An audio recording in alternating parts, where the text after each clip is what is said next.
Hello and welcome to the show. We start this week's FailRace episode with Welsh Toast on GTA 5 and the FailRace Police Department playing Silly Doors.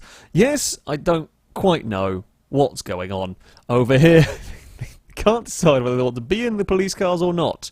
So we're just going to play Silly Doors for a minute until we figure out we have a synchronised Silly Doors. Now, I also love that the police car behind is just parked there wondering, I imagine what on earth is going on. They're not joining in the shenanigans of Silly Doors. Eventually, we do decide to actually now turn around and do a horrible job of turning around. I think they're on a beach. You could do better than...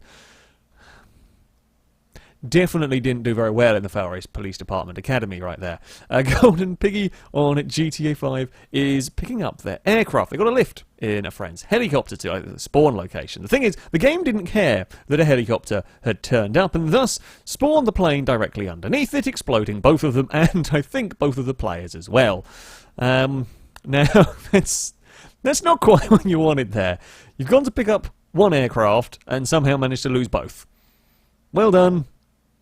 Well done, GTA. Hyperhelium up next on GTA 5. I said minding their own business. They're in a shootout in the junkyard, but wait for the gift from the skies. Yes, the shootout is going okay. Such a van appears. I have no idea why. That's an AI-controlled van that launches itself off the motorway into all of that. Ewan up next on GTA 5 with the flying car. Yes, the Scramjet is rather good fun. However, don't lean on the rocket boosters when you go to get out of the car. Yes, it might fire you backwards and the car off somewhere. God knows where. Probably not a good idea. Not a good idea to accidentally press that button. I'm amazed Ewan actually didn't get knocked over in all of that. Up next, with AK on Forza Horizon 4, is racing around in a Datsun. The Datsun we used in the Living Daylights chase. Turns out that not only are curbs dangerous sometimes when it comes to cornering, but yep, that's lampposts as well. Lampposts can also be quite mean. It would have been a very Bond-esque way to go out, I shall be honest. Django's up next on Horizon 4, racing at the Mortimer Gardens with a new and interesting way to overtake the competition. Yep, that's over the top of the little roadster. It looked like the little car got pushed into the floor as well. I think it might have got away with it though.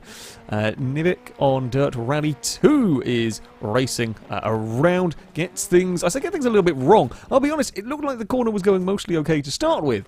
Just a little bit too much lean from the car and over it went. Big roll for the Citroen. There is not really much, well, so there's not much you can do about that once you commit to that corner. If the car runs out of grip and goes over, yeah, you're going to be in trouble. SF1 Goomba on Dakar 18 is, I say again, minding their own business, racing down the stage. Somehow gets a wheelie off of the terrain, I'm not quite sure. That then leads to a bouncy front flip, but a bouncy roll, and the Mini does come back down onto its wheels. Just not quite what they were expecting. Offitus up next on Assetto Corsa with some lag.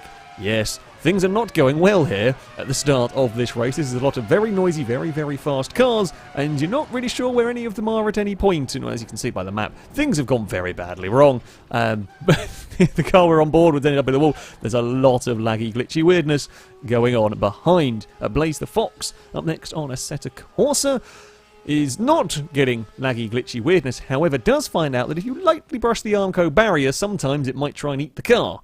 Yep, that's the end of this open-wheeled vehicle. All it was is the tiniest little tap on the Armco, and I think it must be like a slight bit of terrain that's not quite there as the car sunk in at the front corner and just flipped around before coming to a rest.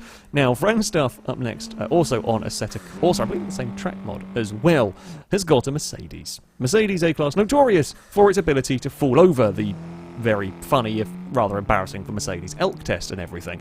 However, there are other ways that the A-Class might have some issues. You see, it turns out, if you happen to brush an Armco barrier with the back of the car, you might just go for a roly-poly and a little bit of a cartwheel. And we're still rolling, and now we're upside down and stuck. Yeah, the Armco barriers are dangerous, I think is what we're learning from all of this. RD Gamer on Need for Speed Heat next is tasked with tailing an AI car. The problem is the AI driver can't, well, drive. Yeah, that's just a normal civilian truck doing its thing, and the Ferrari has bumped into it. Now, if this was a mission to take down the other car, Brilliant. You could go and ram into it now. It's a sitting duck. However, this is a mission where you have to tail it. And you have to sit and wait until it finally gets 3. Due up next on Need for Speed Heat has spotted a police car, fancies to go for a little bit of a chase. Fair enough. However, police car, first of all, isn't really interested. Oh, that's 2 attempts now to piss off the police car. Still not particularly interested. Third time, it does then get interested in having a chase. Sure enough, now it's decided it's been moved enough that it'll get involved. So they head up across the bridge as one of the other cars, another police car around in the area, wipes out the original one that keeps chasing. We've immediately got away. FailRace Police Department was not particularly keen on doing much today. Well, other than friendly fire incidents, it would seem. Because that's one car very much down, one car over there in pieces, and one over here that doesn't really care much of what's happened. Although, sometimes they do, for no good reason, decide to be active. Krusty is parked up, not actually doing anything, I'm about AFK or whatever, however, notice the police car, for no good reason, and I still can't figure out why, decides to turn around and smack into the side of the player car.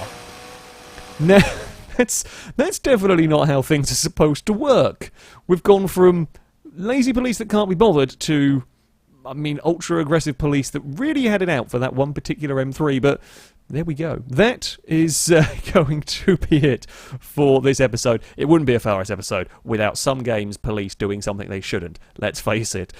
Thank you all very much for watching. Of course, if you have clips you'd like to submit to this series, you can via our forums. There'll be a link in the description. Right top of the page is the FailRace clip submission section, and there you can find all the rules and how to submit them. That, though, shall be it from me. Until next time, a goodbye.